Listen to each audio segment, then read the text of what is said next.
Dans la ville d'Ultar, nul n'a le droit de tuer un chat.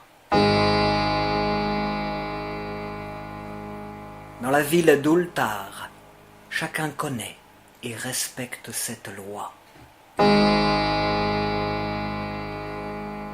La ville d'Ultar, que l'on surnomme aussi la ville des chats.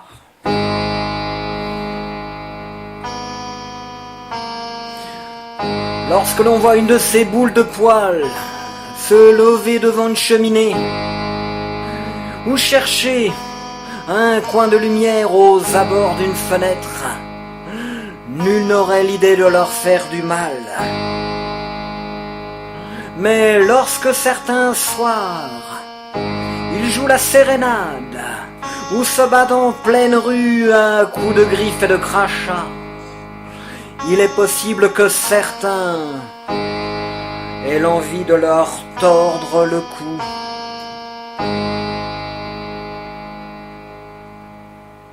Mais dans la ville d'Ultar, nul n'a le droit de tuer un chat.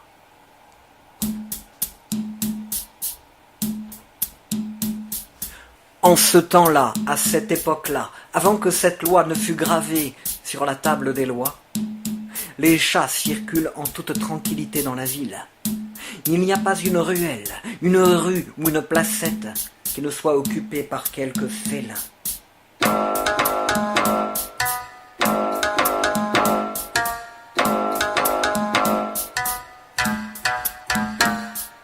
Or, chacun sait qu'il y a un endroit à éviter pour les chats, un endroit situé aux abords de la ville, à l'entrée d'une sombre forêt, où se trouvent deux grands arbres qui cachent une vieille maison en bois, dans laquelle vit un vieil homme et sa femme, qui n'aiment pas les chats. Ils ne s'en cachent pas.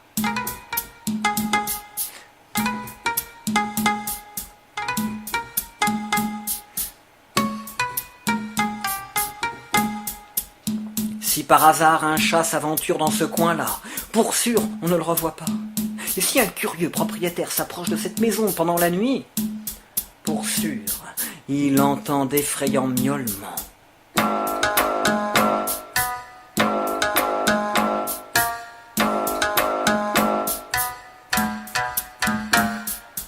Les habitants de la ville d'Ultar le savent.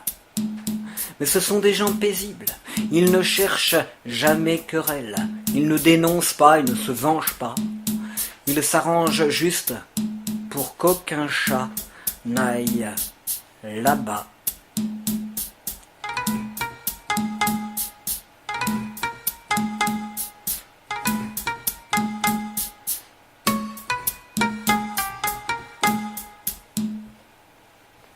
L'histoire commence un jour particulier. Un jour que chaque habitant de la ville d'Ultar attend patiemment. Le jour de la venue de la caravane des nomades. Ils arrivent sur la place de la ville d'Ultar, toujours plus ou moins au solstice d'été.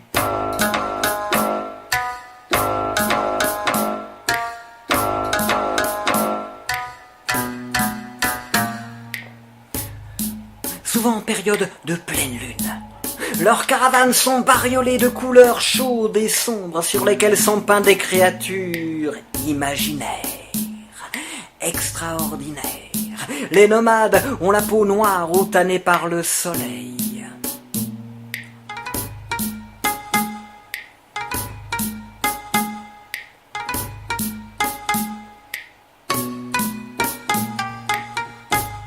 Leur chef porte un étrange chapeau avec deux cornes et au centre est dessinée une spirale intrigante. Ce jour-là, lorsqu'il vient saluer le chef de la ville d'Ultar, il est accompagné de son petit protégé, un petit garçon au visage doux et rond.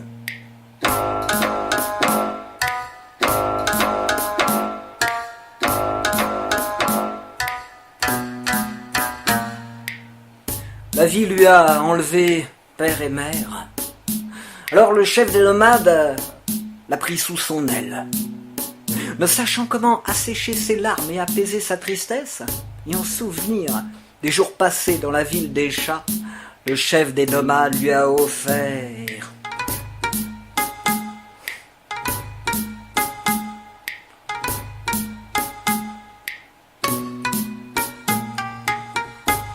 un chaton gris, tigré, qui par ses pirouettes et galipettes redonne le sourire et le rire au petit orphelin. Sauf que ce chat-là ne sait pas qu'il y a un endroit où les chats ne vont pas.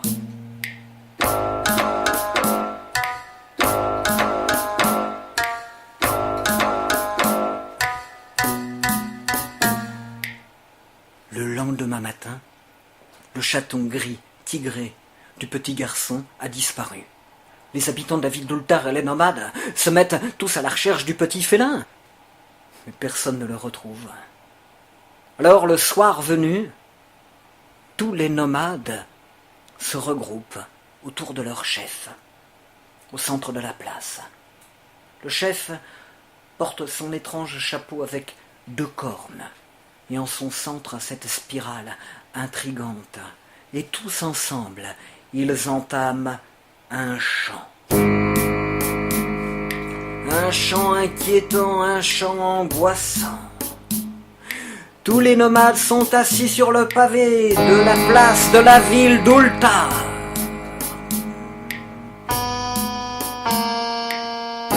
Ils chantent ensemble, le visage tourné vers leur chef. Le seul homme debout, qui lui a les yeux rivés sur le ciel.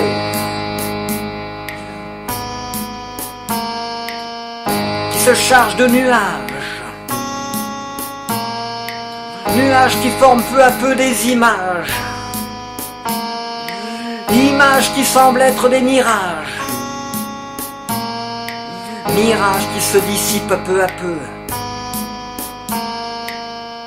Les gens de la ville d'Ultar ne comprennent pas ni leur langage, ni leur façon de partir une fois le chant terminé.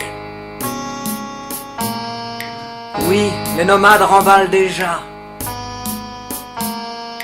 Et le soir même, ils quittent la place.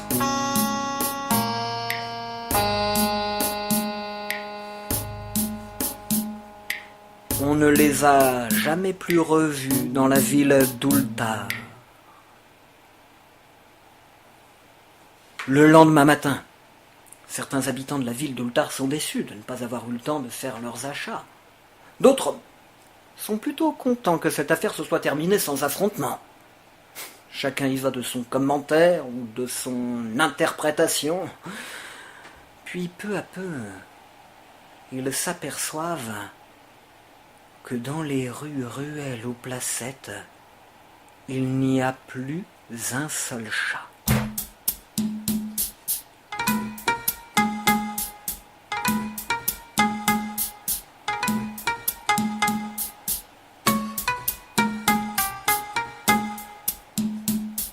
Toute la journée, les habitants de la ville d'Ultar cherchent sans relâche leurs chats. Mais ils ne les trouvent pas. Alors le soir venu, le chef de la ville réunit son conseil dans l'auberge. Sont présents le chef de la ville, bien sûr, l'aubergiste qui les reçoit, son fils qui fait le service, le notaire, le tailleur de pierre, le forgeron et tous les autres membres du conseil de la ville d'Ultar. Chacun y va de son hypothèse, de son commentaire, de son interprétation. Pour se venger de la disparition du petit chat tigré, ils auraient enlevé les chats de la ville d'Ultar.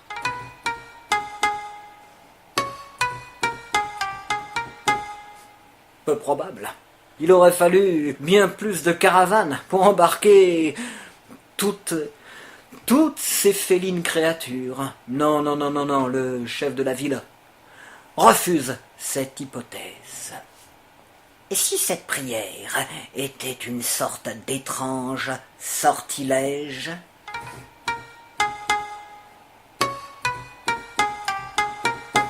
Difficile à croire. Le chef de la ville est un homme pragmatique, a les pieds sur terre. Il ne croit pas à ces tours de magie, alors il réfute. une à une chacune des hypothèses. Il lève la séance alors que la nuit est tombée, depuis longtemps. Chacun vaque à ses occupations, ses préoccupations. Et contre toute attente, le lendemain matin, tous les chats de la ville d'Ultar sont de retour.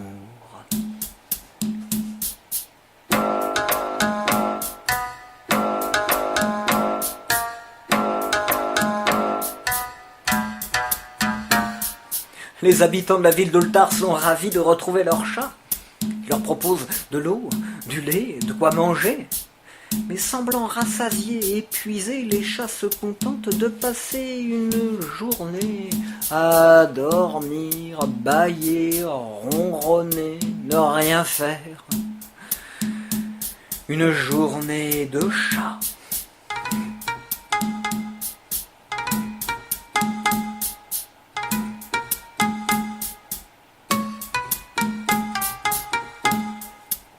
Le temps passe. Une semaine, 2 semaines, 3 semaines, la vie reprend son cours. En toute tranquillité, cette histoire est presque déjà oubliée. Lorsqu'une rumeur se met à circuler dans la ville d'Ultar. Cela fait 3 semaines que personne n'a vu au marché le vieil homme et la vieille femme qui habitent à la sortie de la ville d'Ultar.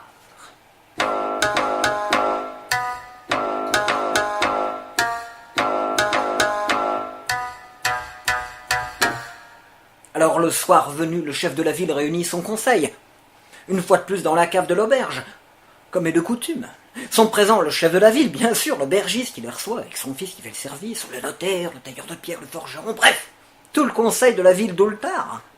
Chacun y va de nouveau de son commentaire, de son interprétation, de son hypothèse, toujours aussi farfelu.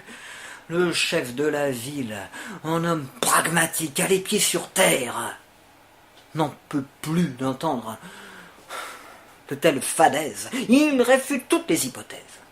Il est sur le point de clôturer la séance lorsqu'un doigt se lève dans l'assemblée. C'est celui du fils de l'aubergiste. Son père veut le rabrouer, mais le chef de la ville souhaite l'écouter. Alors le jeune adolescent se met à raconter.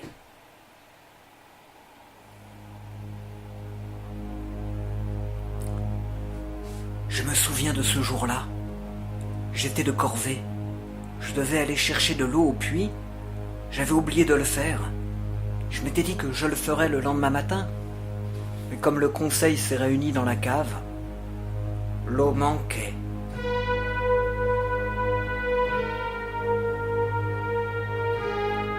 Alors j'ai attendu que tout le monde soit parti.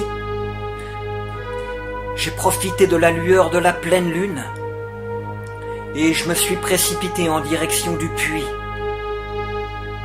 En m'approchant de la sortie de la ville, je suis passé près de ce chemin. Et c'est là que je les ai vus. Des dizaines, des centaines de chats. Tous les chats de la ville d'Ultar, réunis, marchant en rang comme des soldats, vers la vieille maison en bois. Alors je suis parti en courant, sans même prendre le temps d'aller au puits. L'aubergiste s'excuse pour les idioties que son fils vient de raconter, mais le chef de la ville le remercie, en lui offrant une friandise sucrée dont sa femme connaît le secret. Puis il demande à l'enfant de quitter l'assemblée. Enfin, entre adultes, responsables, élus de la communauté, il demande qui est prêt à l'accompagner. On rechigne, prétextant que la nuit est déjà tombée. À quoi sert de se précipiter? On peut le faire le lendemain matin, lorsque le soleil sera levé. Personne n'est prêt à le suivre. Lorsqu'il se lève seul avec son bâton de marche et sa lanterne, le tailleur de pierre et le forgeron se lèvent à leur tour pour l'accompagner. À trois, ils marchent en direction de cette vieille maison en bois.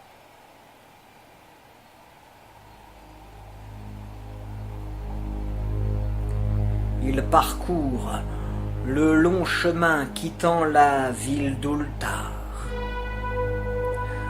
De loin, ils n'aperçoivent aucune lueur de bougie dans la maison. Une fois devant la porte, ils n'entendent aucun mouvement. Le chef de la ville frappe une fois, deux fois, trois fois. Comme on ne répond pas, le forgeron enfonce la porte. Ils pénètrent tous trois à l'intérieur de cette maison, particulièrement sombre. L'odeur y est âcre et repoussante, rien que la pénombre et le craquement de leurs pas sur le plancher vieux et poussiéreux. Soudain, la lanterne s'accroche à un point lumineux.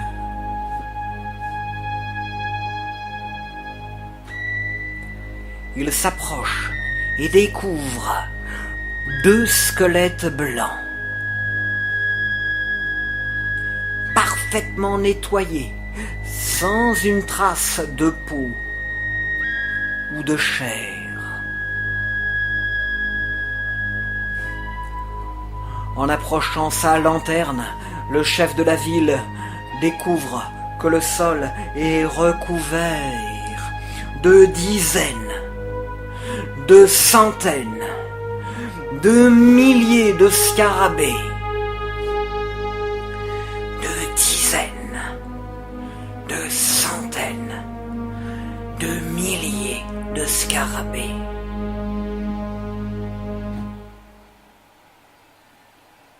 Le soir même,